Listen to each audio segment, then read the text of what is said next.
exobiological aspect, that the probability of life out there has actually increased over what it was in 1950. And the indication that there may be ways of traveling faster than the speed of light so that, hey, they can get here from there. It doesn't mean that they're coming in 5 minutes or they're coming every hour or every day, but you know, they might be able to traverse huge distances in a period of weeks or months or something instead of spending hundreds or thousands of years. Well, look at the UFO sightings. Maybe they provide the answer that they are here. There was talk in the war room about a study that was underway. And this study became initiated in 1961 as a result of an event that occurred early February in 1961, where a flight of unidentified objects were flying from the Soviet sector to the east over the Warsaw Pact toward the west over the NATO lines. These objects were very high, they were very fast, they were in formation, they appeared to be circular in shape, and they were obviously under intelligent control. They came in a formation of, well, what appeared to be almost 100 of them. And they flew in formation at a high rate of speed from the east over NATO, over the Channel, southern coast of England, where they turned, flew north, and disappeared from NATO radar over the Norwegian Sea.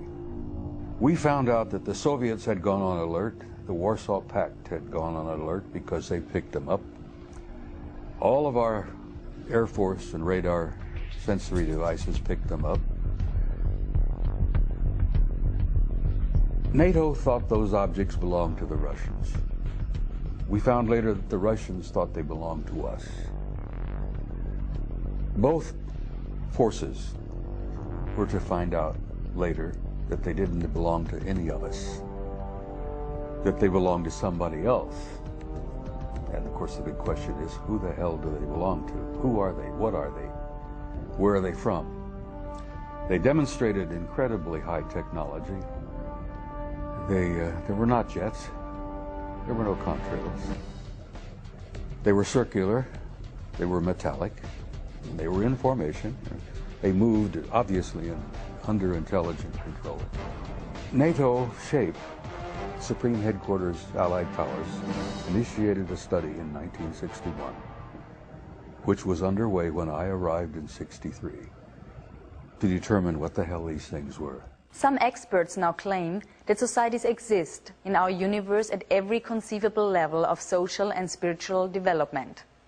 Societies and civilizations that express themselves in countless manners of physical forms and spiritual ways. Have great wars and conflicts occurred within our own solar system? Does our true planetary past include rebellions and disputes that have raged throughout our heavens? In our distant past, have massive spacecrafts rained destruction down from the heavens, ravishing continents and destroying advanced civilizations? Genesis 6:1. When men began to increase in number on the earth, and daughters were born to them, the sons of God saw that the daughters of men were beautiful, and they married any of them they chose. The historical record is plain. This has been a phenomenon that's been around since our recorded history. The Vedas, the Hindu Vedas, which are among the oldest writings in the world, talk about the flying Brahmas and how that they were used to launch weapons and blow up cities and all this stuff. You know, again, we've got Ezekiel, and it just goes all the way back. So they've been here all along. If their game plan was like an Independence Day type invasion where they're going to blow up everything and eat everybody or whatever, it would have happened long before now. My main question was, is God out there too? If God's on this planet, is he out there too? And those questions were answered by reading the Bible. And that really set me on this journey to understanding the abduction phenomenon. What is the reasoning for this? Who's doing this? And all of those questions that we all ask. We think of aliens and we think of angels as, you know, divine beings that we have no idea of and we don't see, we don't communicate with on a daily basis. But it is not only the Bible and other holy works that are filled with references to UFOs and extraterrestrials.